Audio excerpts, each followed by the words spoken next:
So the first mission-ready Skyraider II aircraft was just delivered to U.S. Air Force Special Operations Command. Let's take a look at this promo video because it's pretty cool.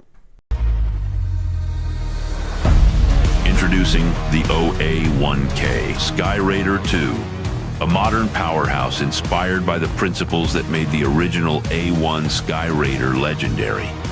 Designed from the ground up to support special operations forces in austere environments, the OA-1K combines advanced surveillance capabilities with precision strike options. Its propeller-driven design maximizes maneuverability and allows it to loiter for extended periods, just like the original Skyraider, providing real-time intelligence and immediate fire support. Much like its predecessor, the OA-1K is built for versatility and lethality. Whether neutralizing threats, providing overwatch, or guiding missions with cutting-edge sensors, it stands ready to protect and empower special operations forces on land or in maritime environments. From the jungles of Vietnam to the battlefields of tomorrow, the warrior spirit of the A1 lives on in the OA-1K Skyraider II, ready to answer the call, any place, anytime, anywhere. The new OA-1K Skyraider II. Legacy refined, mission ready. Now, according to some reporting at Stripes.com, they say the OA-1K Skyraider II, now fully modified for military use, is an inexpensive but capable light attack aircraft to provide eyes in the sky for special operations forces on the ground and replace several airframes due for retirement. They say its name is a nod to the A1 Skyraider, a propeller-driven aircraft that saw heavy use during the Korean and Vietnam Wars before its retirement in 1973. The AFSOC commander, Lieutenant General Michael Connolly, said, quote, Skyraider II represents not just a new platform, but a modular solution to our national security needs. It will redefine how we approach joint campaigning, crisis response, and the evolving landscape of modern warfare. And there's some interesting aspects here. They say in addition to versatility, it has a smaller maintenance package and costs less per flying hour than other special operations aircraft. They said it can be outfitted to conduct ISR, intelligence, surveillance, and reconnaissance missions, but can also carry 500 to 1,000 pound bombs, guided bomb units, of course, and then guns from 50 caliber to 20 millimeter cannons. Officials here in this reporting say it's expected to replace two aging Air Force Special Operations Command aircraft, the U-28 Draco and MC-12 manned ISR planes, which are expected to be retired by the end of the decade. Now, when talking about new equipment heading out to the force, we just got word that there might be $1 trillion defense budget coming to the United States this October, I guess it would be. Let's listen to what the president had to say about that. But despite that, we have a tremendous military. That was a very small portion because we rebuilt the military during my first term, and we have great things happening with our military. We also essentially approved a budget which is in the facility, you'll like to hear this, of $1 trillion, $1 trillion, and nobody's seen anything like it. We have to build our military, and we're very cost conscious, but the military is something that we have to build, and we have to be strong because you got a lot of bad forces out there now. So we're going to be approving a budget, and I'm proud to say, actually, the biggest one we've ever done for the military. Now, the Secretary of Defense, Pete Hegseth, praised this announcement, saying, "Thank you, Mr. President. Coming soon. The first $1 trillion defense budget. President Trump is rebuilding our military and fast. P.S. We intend to spend every taxpayer dollar wisely on lethality and readiness." Now, according to military.com, they say a $1 trillion defense budget would represent an increase of nearly 12% from current fiscal year spending levels. Trump indicated that at least some of the new spending would come from savings found by cuts ordered by DOGE, or the Department of Government Efficiency. And there's a couple key notes here because we definitely are getting mixed signals.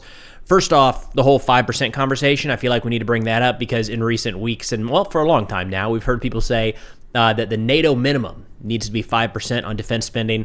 For us here in the United States, that would be $1.4 trillion. 5% of GDP on defense, $1.45 trillion. So even a $1 trillion defense budget is not quite up to the 5% expectation that we're throwing around pretty loosely at this point. Also, there's reporting just a couple months ago that, and Secretary Hegseth put out some notes on this, talking about that there would be 8% cuts across the board at the Department of Defense. And they went so far as to say there's a handful of areas here that are exempt from the cuts. So it's not entirely clear. We've got, on the one hand, cuts coming, and then on the other hand, a 12% increase on current spending levels. I also don't entirely understand how additional spending would come from savings, right? Like, we can reallocate funds, but I'm not sure how that does anything if the top line number goes up, if that makes sense. I don't know. I'm not an economics guy. Maybe I'm just not smart enough to figure this out. Sticking with Secretary Hegseth here, according to AmericanOversight.org. Do you remember that whole Signalgate debacle from a couple of weeks ago? Feels like it was longer than that. Anyways, the Pentagon's Inspector General just announced this past Thursday that they're launching an investigation into Secretary Hegseth's use of the commercial messaging app Signal to discuss upcoming military strikes against Houthi militants in Yemen. In a letter to Secretary Hegseth, the acting Inspector General said his office is responding to a request from Senator Roger Wicker of Mississippi and Senator Jack Reed of Rhode Island, to the both on the Republican, or the ranking Republican and Democrat on the Senate Armed Services Committee. They said, quote, "The objective of this evaluation is to determine the extent to which the Secretary of Defense and other DoD personnel complied with DoD policies and procedures for the use of a commercial messaging application for official business. Additionally, we will review compliance with classification and records retention requirements." Now, no timeline on when that report or investigation will be complete. Sometimes this stuff takes a really, really, really long time.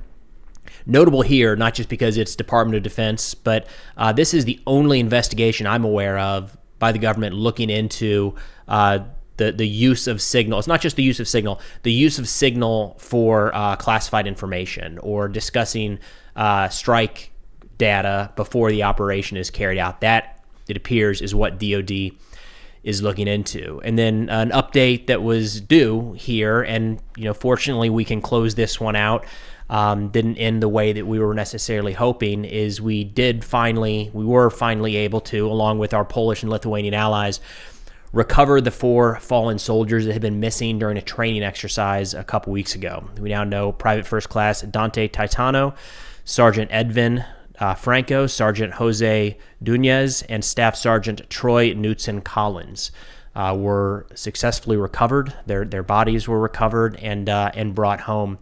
And I've got a couple different clips I want to play for you here. First off, a clip of showing the swamp or the bog that their vehicle accidentally drove into and sunk. And you can see just how difficult it would be to get anything out of this swamp. And we saw just an overwhelming response, not just from American forces in Lithuania, but American forces in Europe relocating assets from places like, I think a U.S. dive team came from Spain, maybe France.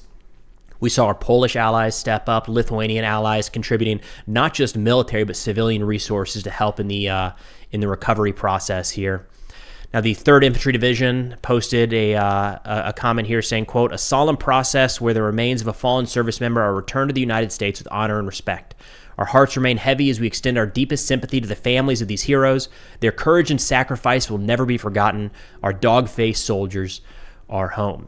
And there's some really touching footage coming out of Lithuania, coming out of Vilnius during the course of this recovery process. In fact, let me play some of that real quick, showing taps being played for these 4 soldiers. Here we go.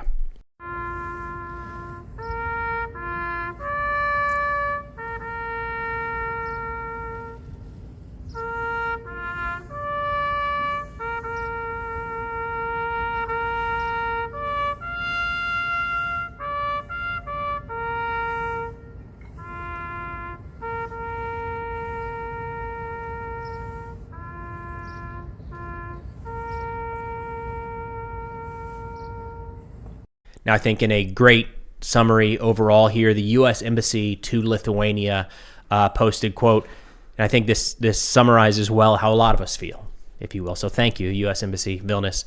They said, quote, "Thank you, Lithuania. In the face of tragedy, we have seen the true meaning of allies and friends. As we mourn the loss of our 4 soldiers, we want to express our deepest gratitude to our Lithuanian allies for their tireless efforts to bring our soldiers home. Your dedication, your compassion, and your unwavering support during this difficult time have been deeply meaningful. Yesterday, hundreds gathered outside the U.S. Embassy in Vilnius to honor the fallen. Seeing so many people come together showed the strong bond between our nations, even in the time of loss. From the bottom of our hearts, thank you. And from me as well to the people of Lithuania, thank you so much for your help finding our 4 warfighters here and helping us to bring them home. So the bright side, we can close that one out. There's some maybe some closure to the families and the friends of those 4 fallen, but tragic incident, of course.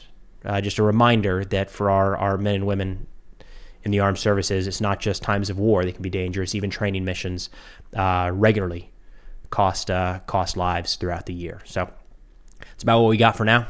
Thanks for watching, and I'll see y'all next time.